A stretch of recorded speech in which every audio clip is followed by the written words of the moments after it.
70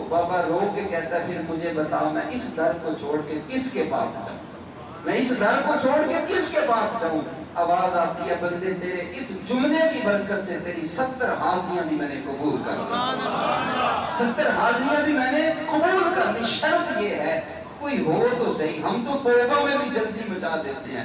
یار حضرت ابراہیم علیہ السلام وہ نبی جن کو رب اپنا خلیل فرماتا ہے، وہ کعبہ اللہ کو تعمیر کرنے کے بعد انہوں نے جو دعا مانگی تھی نا حضور کے بارے میں، اے اللہ میری نسل میں وہ نبی بھیج دے جس کی خاطر تو نے مجھے بھیجا ہے، جس کی خاطر ساری کائنات کو بنایا ہے۔ اس دعا کو قبول ہوتے 2800 سال لگ گئے، 2800 سال لگ گئے اس دعا کو قبول ہوتے۔ اور ہم یہ کہتے ہیں کہ ادھر دعا مانگی باہر نکلے تو دعا بھی قبول ہو، یہاں تو 70 سال اس کی بارگاہ میں آہو گریہ زاری کرنی پڑتی ہے۔ میں اور آپ کس کھیت کی مولی ہیں؟ حضرت آدم علیہ السلام کو جب اللہ تعالیٰ نے جنت سے نکالا زمین پر آئے تو کتنے 100 سال تک صرف اس گناہ پہ روتے رہے کہ مالک وہ مجھ سے جو اجتہادی خطا ہو گئی میں اس پہ تیری بارگاہ میں نادم ہوں۔ ہم تو یہ کہتے ہیں کہ ادھر ہم ہاتھ منہ پہ پھیرے نا تو ہماری دعا قبول ہو جائے، حالانکہ ہمارے عمل کیا ہے وہ مجھے بھی پتا ہے، آپ کو بھی پتا ہے، ہر انسان کو اپنی زندگی کا پتا ہے۔ تو یہ توبہ ہوتی ہے۔ اور پھر میں نے پہلے عرض کر دیا حضرت علی کا فرمان پیش نظر رکھیے گا کہ توبہ ہوتی کیا ہے۔ جب وہ توبہ بندہ کرتا ہے تو پھر اسے ملتا کیا ہے۔ حضور علیہ السلام ایک دن بیٹھے تھے، آپ نے صحابہ سے فرمایا صحابہ ایک بات تو بتاؤ۔ جی یا رسول اللہ فرمائیے۔ سرکار نے ارشاد فرمایا کہ صحابہ ایک بندہ سفر کر رہا ہے، پرانے زمانے میں جب اونٹوں پہ خچروں پہ گدھوں پہ بیٹھ کے سفر ہوتے تھے، فرمایا ایک شخص سفر کر رہا ہے اور سفر کرتے کرتے جب اونٹ پہ وہ ایک جگہ تھکتا ہے وہاں بیٹھتا ہے، ٹیک لگا کے اسے نیند آ جاتی ہے۔ اب وہ بیابان ہے، جنگل ہے اور کوئی وہاں ہے بھی نہیں، وہ اکیلا ہے، نیند آ جاتی ہے۔ جب اس کی آنکھ کھلی اور آنکھ کھلنے کے بعد اس نے دیکھا سواری جا چکی ہے، اونٹ موجود نہیں ہے، اسی پہ توشہ دسترخوان، یہ کھانا تھا وہ جس میں ٹفن جسے آپ کہتے ہیں توشہ دان کہا جاتا ہے، اس میں کھانا تھا، پانی بھی اسی کے اوپر تھا۔ اب وہ موت کا انتظار کرنے لگتا ہے کہ بس نہ تو مجھے رستے کا پتہ، نہ پانی ہے نہ کھانا ہے، بس میں نے مر جانا ہے۔ فرمایا حضور نے صحابہ اچانک اس نے دیکھا کہ ایک طرف سے اس کا اونٹ آتا ہے، اس کے اوپر کھانا بھی لدا ہے، پانی بھی موجود ہے۔ تو صحابہ بتاؤ اسے کتنی خوشی ہوگی، بتاؤ اسے کتنی، عرض کی حضور بڑی خوشی ہوگی۔ فرمایا اسے اتنی خوشی ہوئی کہ وہ اپنے لفظ بھی بھول گیا۔ اس نے کہنا تھا اے اللہ تو میرا رب ہے، میں تیرا بندہ ہوں، کہنا یہ تھا، لیکن خوشی میں اس قدر پاگل ہو گیا، اس قدر پاگل ہو گیا کہ کہنے لگا اے اللہ تو میرا بندہ ہے، میں تیرا رب ہوں۔ جان بوجھ کے اس نے نہیں کہا۔ فرمایا صحابہ اتنی خوشی ہوئی کہ اسے یہ بھی نہیں پتا چلا کہ میں کیا بول رہا ہوں، کیا کہہ رہا ہوں۔ عرض کی حضور واقعی اس کی خوشی بنتی ہے۔ فرمایا یہ کچھ بھی نہیں ہے، جب ایک گناہگار بندہ اللہ کی بارگاہ میں توبہ کرتا ہے، اللہ اس سے بھی زیادہ اپنے بندے کی توبہ پہ خوش ہوتا ہے، اس سے بھی زیادہ اپنے بندے کی توبہ پہ خوش ہوتا ہے۔ کاش ہمیں وہ توبہ نصیب ہو جائے، وہ توبہ نصیب ہو